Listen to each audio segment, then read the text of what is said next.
Hey, salut tout le monde, c'était aujourd'hui une nouvelle vidéo et une intro toujours pas originale pof. Ouais, pof, ça veut dire la flemme. Marcel Pagnol, chapitre 12, la gloire de mon père, c'est parti. Lorsque ma mère, qui nous attendait à la fenêtre, vit arriver ce chargement, elle disparut aussitôt pour réapparaître sur le seuil. Joseph, dit-elle selon l'usage, tu ne vas pas rentrer toutes ces saletés dans la maison. Ces saletés, dit mon père. Vous êtes à la base d'un mobilier rustique qui ne te laissera pas de regarder. Laisse-nous seulement le temps d'y travailler. Mes plans sont faits et je sais où je vais. Ma mère secoua la tête et soupira, tandis que le petit Paul accourait pour aider au déchargement. Nous transportâmes tout le matériel à la cave, où mon père avait décidé d'installer notre atelier. Nos travaux commencèrent par le vol, dont je fus chargé, d'une cuillère en fer battu dans un tiroir de la cuisine. Ma mère le chercha longtemps et le retrouva plusieurs fois. Mais elle ne l'a reconnu jamais, car nous l'avions aplati à coups de marteau pour en faire une truelle. Avec cet outil digne de Robinson Crusoe, nous scellâmes dans le mur de la cave 2 bouts de fer reliés par 4 vis à une flageolante table dont il assurait la stabilité et qui fit ainsi promu au rang d'établi. Nous y installâmes un étau criard, apaisé d'une goutte d'huile. Puis, nous fîmes le classement de l'outillage. Une scie, un marteau, une paire de tenailles, des clous de tailles différentes, mais également tordus par une procédure d'extraction des vis, un tournevis, un rabot et un ciseau à bois. J'admirais ces trésors, ces machines, que le petit Paul n'osait pas toucher, car il croyait que la méchanceté active des outils pointus et tranchants faisait peu de différence entre une scie et un crocodile. Cependant, il comprit bien que ces grandes choses se préparaient. Il partit soudain en courant et nous rapporta, avec un beau sourire, 2 bouts de ficelle, des petits ciseaux en celluloïd et un écrou qu'il avait trouvé dans la rue.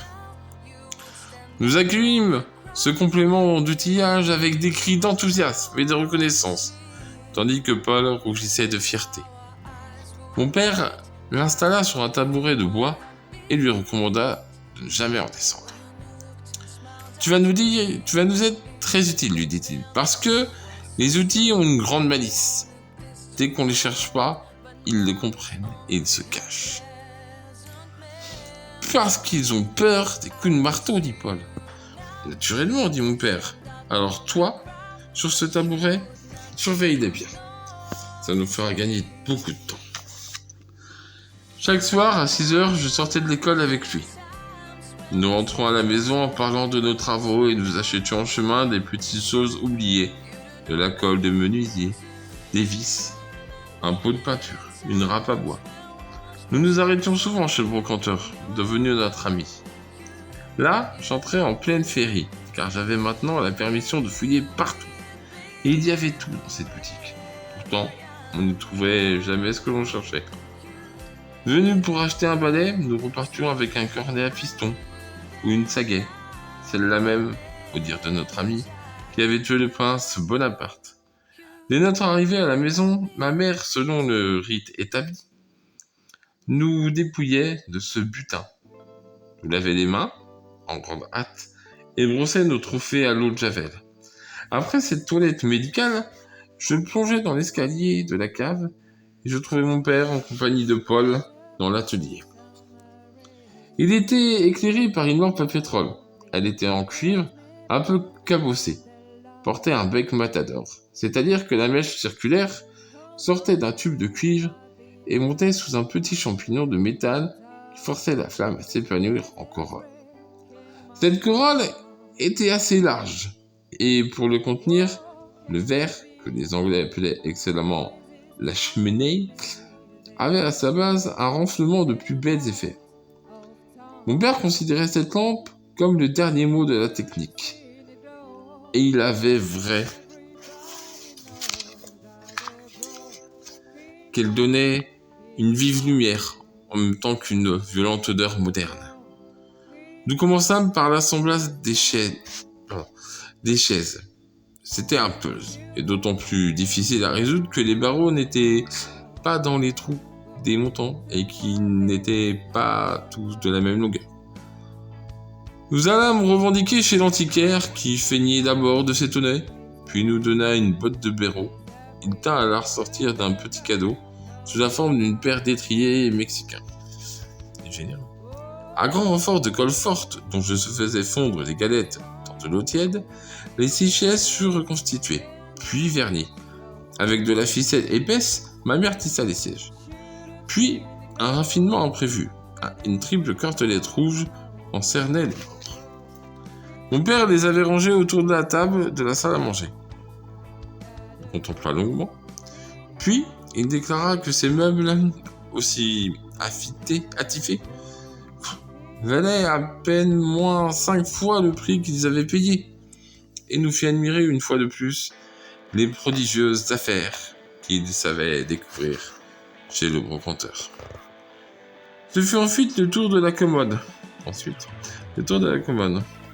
dont les tiroirs étaient si fortement coincés qu'il fallut démonter tout le meuble et user longuement d'un rabot. Ces travaux, qui ne durèrent pas plus de 3 mois, occupèrent cependant dans ma mémoire une place considérable. Car c'était à la lumière du bec Matador que j'ai découvert l'intelligence de mes mains et la prodigieuse efficacité des plus simples outils. Un beau jeudi matin, nous pûmes installer le long du corridor de l'immeuble les mobiliers des grandes vacances. L'oncle Jules avait été convoqué à titre d'admirateur probable et notre ami brocanteur était venu en expert. L'oncle admira le brocanteur expertise. Il loua les tenons, il approuva les mortaises et trouva les collages parfaits. Puis, comme l'ensemble ne ressemblait à rien, il déclara que c'était du rustique provençal, ce qui fut doctoralement approuvé par l'oncle Jules. Ma tante était émerveillée par la beauté de ces meubles, et selon la prophétie de mon père, elle ne pouvait se lasser de la regarder. Elle admira surtout un petit guéridon, revêtu par mes soins en 3 couches de vernis à cachot. Il était vraiment beau à voir, mais il valait mieux le regarder que le toucher, car en posant les mains à plat sur la tablette, on pouvait les soulever et les transporter ailleurs, comme fut les médiums. Je crois que tout le monde s'apercevait que de cet inconvénient, mais personne ne m'en dit un seul mot qui veut gâter le triomphe de notre exposition. J'eus d'ailleurs le plaisir de constater plus tard qu'une petite erreur peut avoir de grands avantages. Car ce guéridon, placé dans un coin bien éclairé comme un meuble de prix, attrapa tant de mouches qu'il assura le silence et l'hygiène de la salle à manger des vacances, tout au moins pendant la première année. Enfin, au moment de partir, le généreux expert ouvrit une vieille valise qu'il avait apportée. Il en tira une gigantesque pipe, dont les fourneaux sculptés dans une racine étaient aussi gros que ma tête. Et il l'offrit à mon père, à titre de curiosité. Puis il fit présent à ma mère d'un collier de coquillages qu'il avait porté la reine Ranavalo, et, s'excusant de n'avoir pas prévu la présence de l'oncle Jules, qui ne perdait rien pour attendre, il prit congé de façon de grand seigneur. Et c'est tout pour moi aujourd'hui, comme d'habitude, l'originalité, tu vois tout ça. On continuera avec le chapitre 13, oui, après le 12 et le 13.